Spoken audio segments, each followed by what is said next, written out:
Hello and welcome back to Arcturian Philosophy. Today I am going to talk about my experience with the healer and roughly 50% Arcturian hybrid Viviane Chauvet, as well as talk about what I'm calling the talking Moldavite. If you watch Teal Swan, some people mention I talk about Teal Swan a lot. That's because everything I first learned, I learned from her. So if you watch her video about crystals, she talks about how they are aware, conscious, and actually speak. I had never had a crystal speak to me really before, and this Moldavite that I have here actually began to talk to me. Yeah.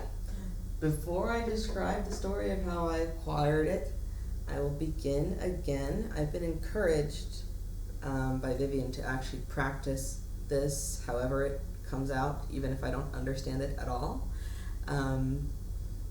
So I will begin with a greeting. Shornanai karnana o kotena sortaina kornane e ketornanai ka arnonai sortarnana a katornane sotarnana e ketoanawa.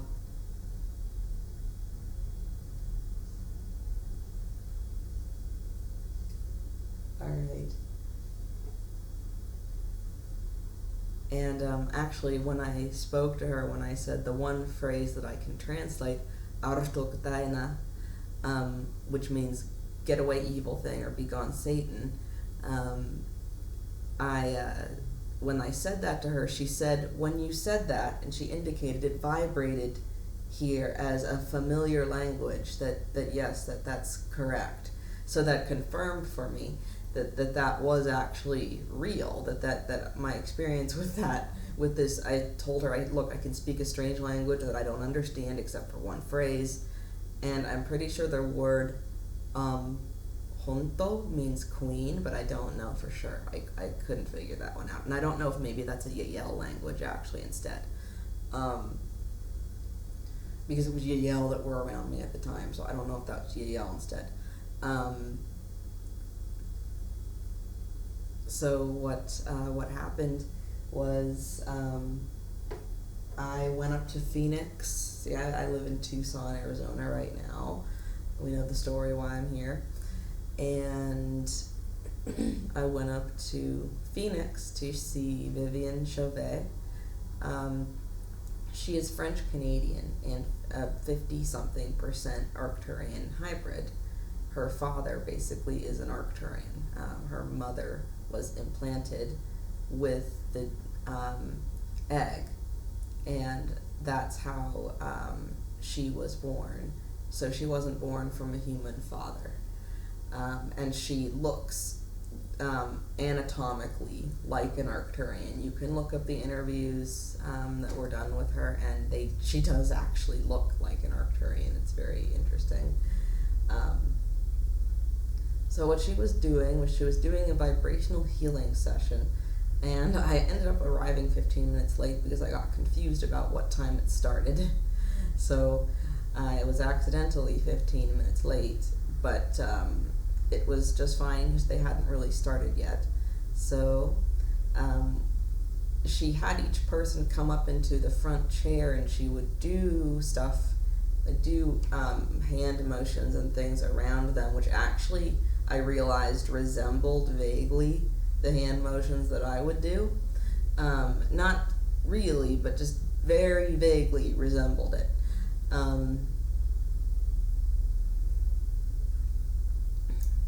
And then I was sitting in the back, and so I had to wait for a long time until it was finally my turn.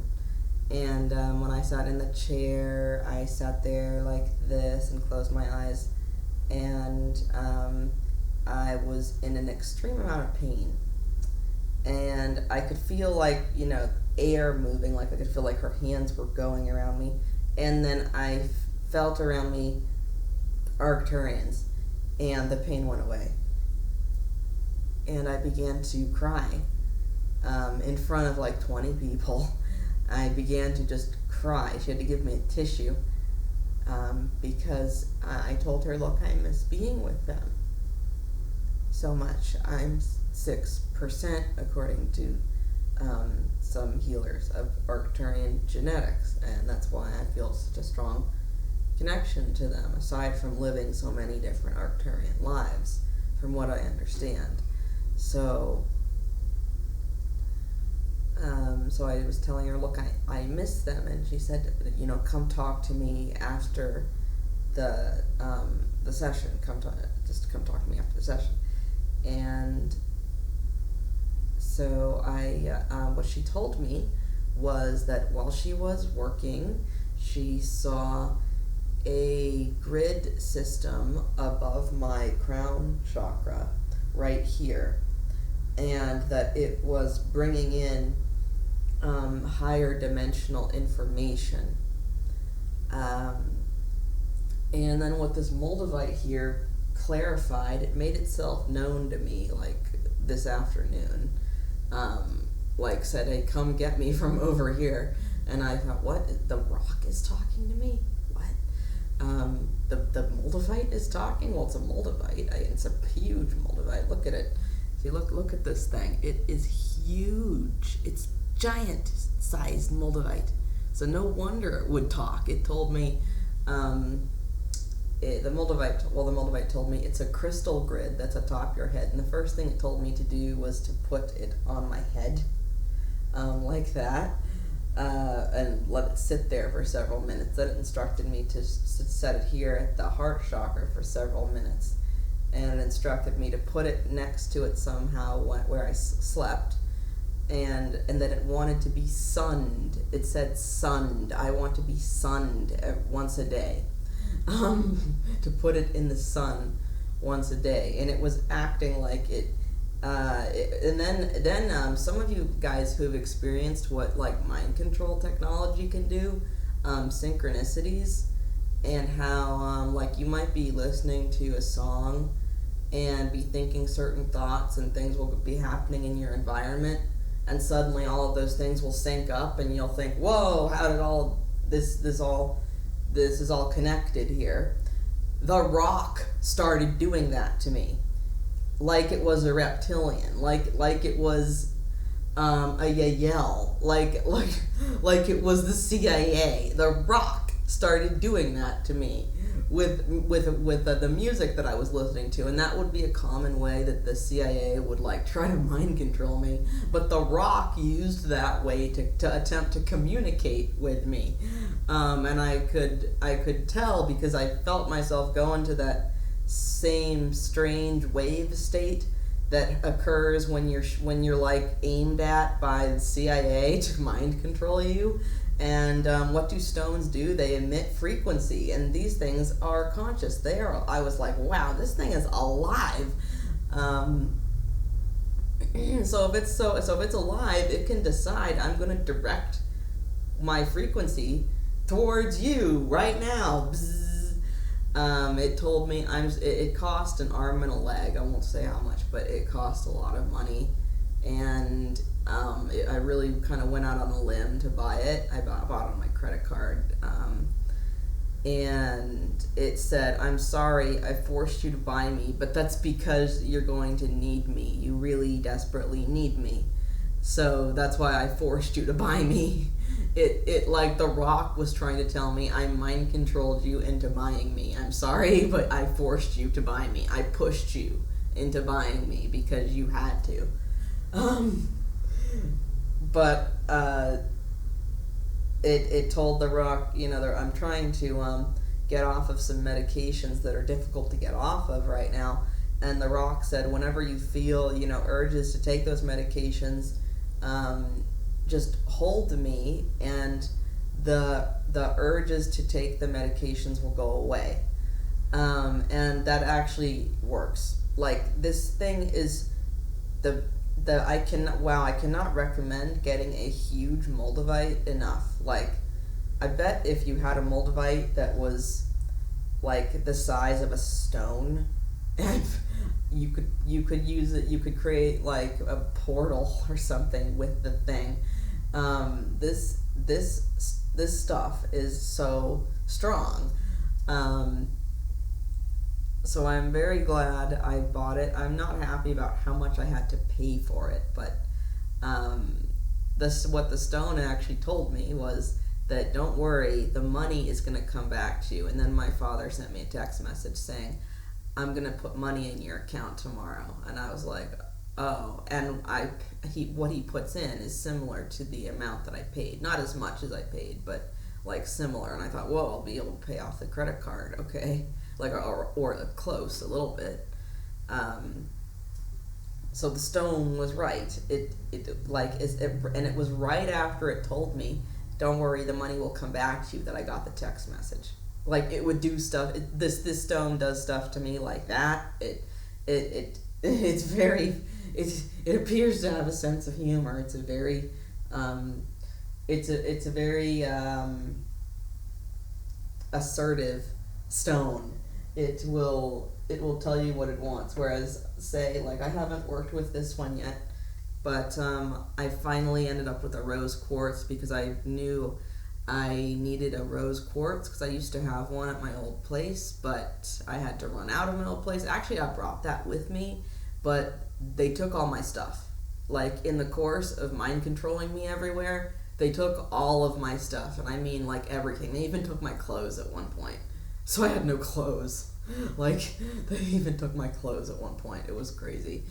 But, you know, if I feel, compared to that Moldavite, if I feel the rose quartz here, it just has a very calm, it also, because it's polished, but it has a calm kind of motherly sort of soothing kind of feeling about it. And, you know, always indicates, the rose quartz always indicates to me I resonate with the heart chakra very well. So it says to be placed there. And when the Russian KGB was like in my house, and they would be in the house, they would tap on stuff, they would make noises, like they could hear my thoughts, and they could also see what I was going to do. They could see the future. And they would make knocks and taps when I would think certain words or phrases to indicate, like, to try to communicate with me. And I asked them, is it this stone, hey, the rose quartz is telling me to put it on the heart chakra, that it wants to resonate with the heart chakra. Is that right? And I would hear tap, and that would, usually tap would mean yes, and 2 taps would mean no. Or no tap would mean like no. Would be how they did it. It was just a bunch of kids, very funny. I won't talk about them, but it was a bunch of 20-somethings who were hybrids of different types, and underground in somewhere in like Siberia is what they managed to indicate to me. And it was almost like maybe they didn't live on the 3rd dimension. It was like maybe they lived on the 4th dimension instead.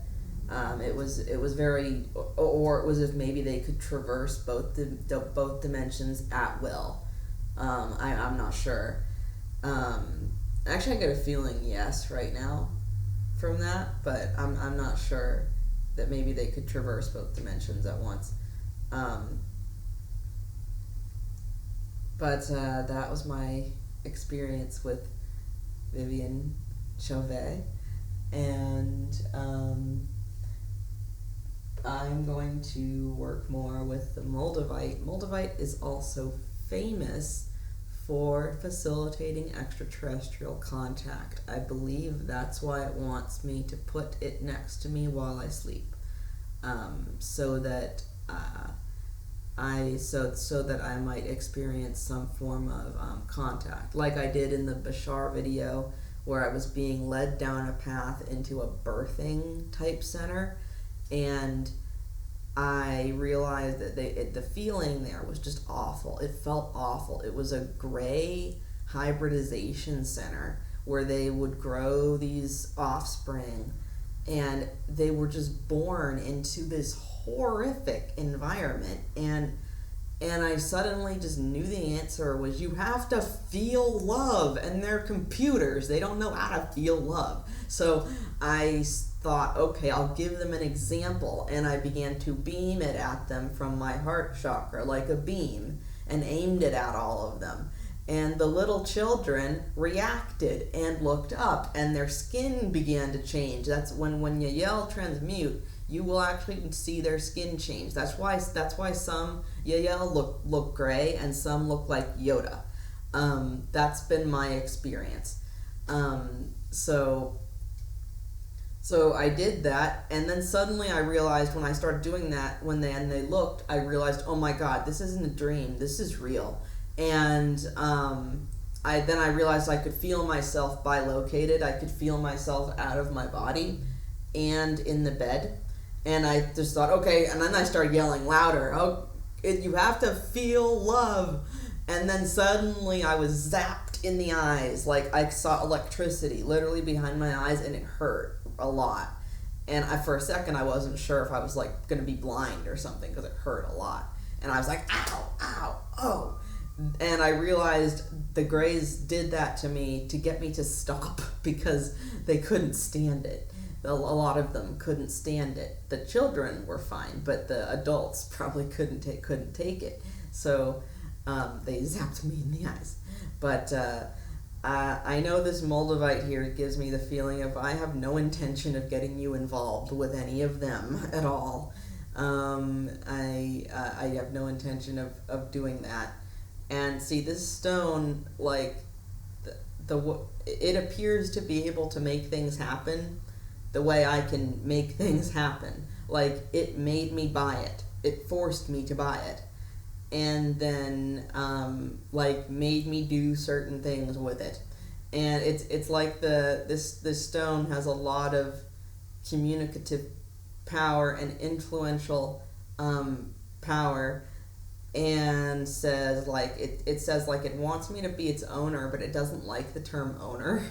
It's very, and then it said, I want to stand, like it wanted to be on a little stand like this. And then I became conscious of all the crystals around the room, and I heard them saying, we'd like to be dusted, please, because there was dust all over them. And that it was kind of being facilitated by this stone because it's new, it has no dust on it. The other ones have dust on them, the few that I have.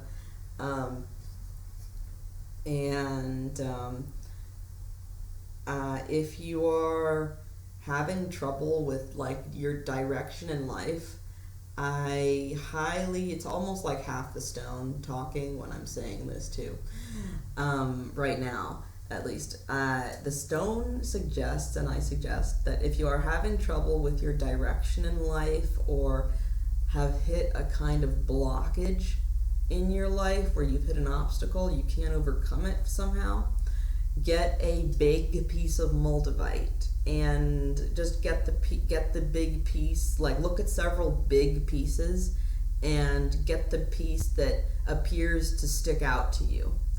And then if you don't hear it talk, that's fine. Just put it aside, put it where you'd see it somewhere and wait.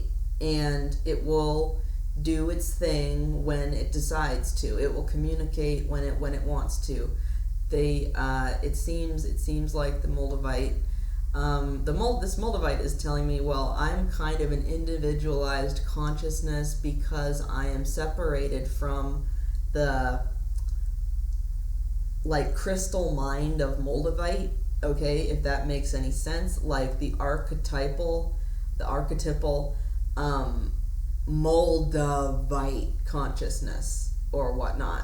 Like I'm a separate piece of the huge consciousness that is Moldavite, and so I do have some slightly separate properties from the huge consciousness that is Moldavite, but I also strongly reflect the huge consciousness that is Moldavite. And it appears that the huge consciousness that is Moldavite is very in your face.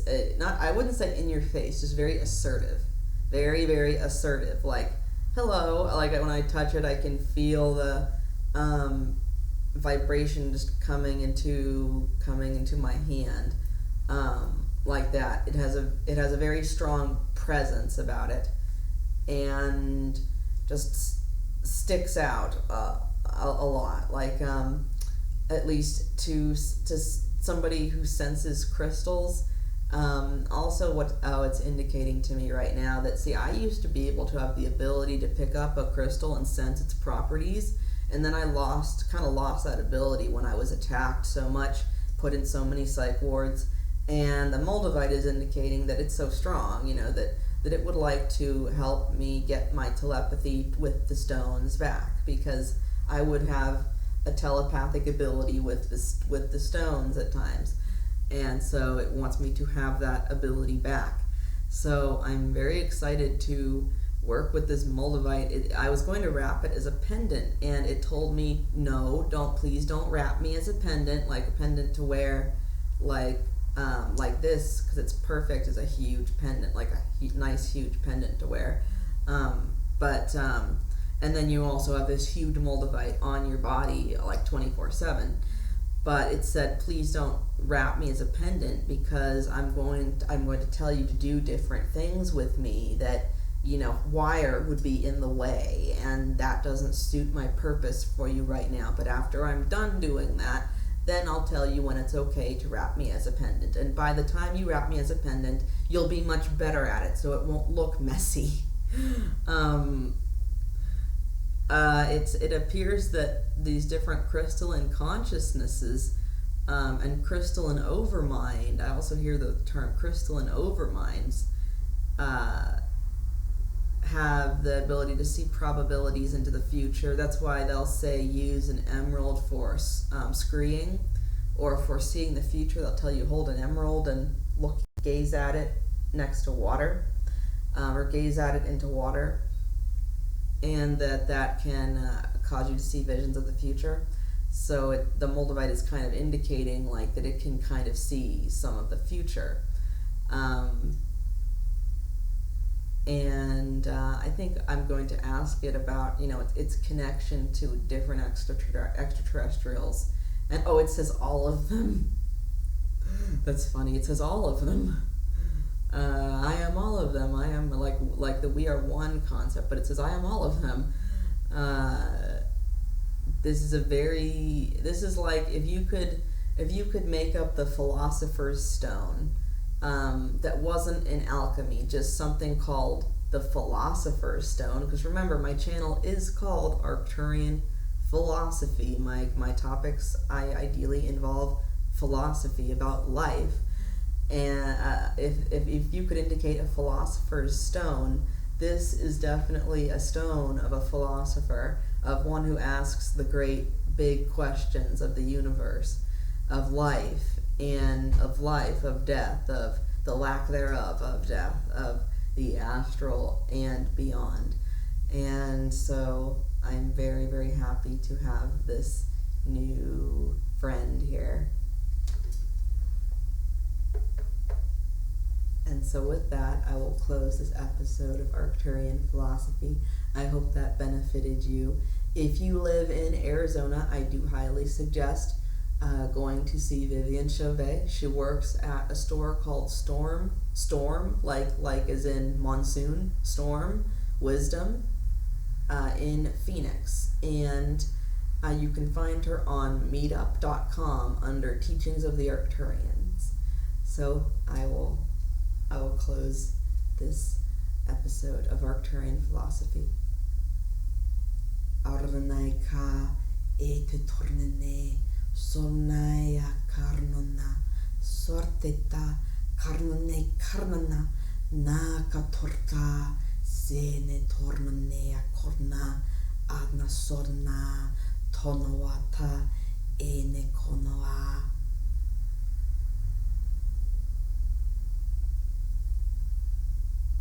Blessings to you all, and I will talk to you all later.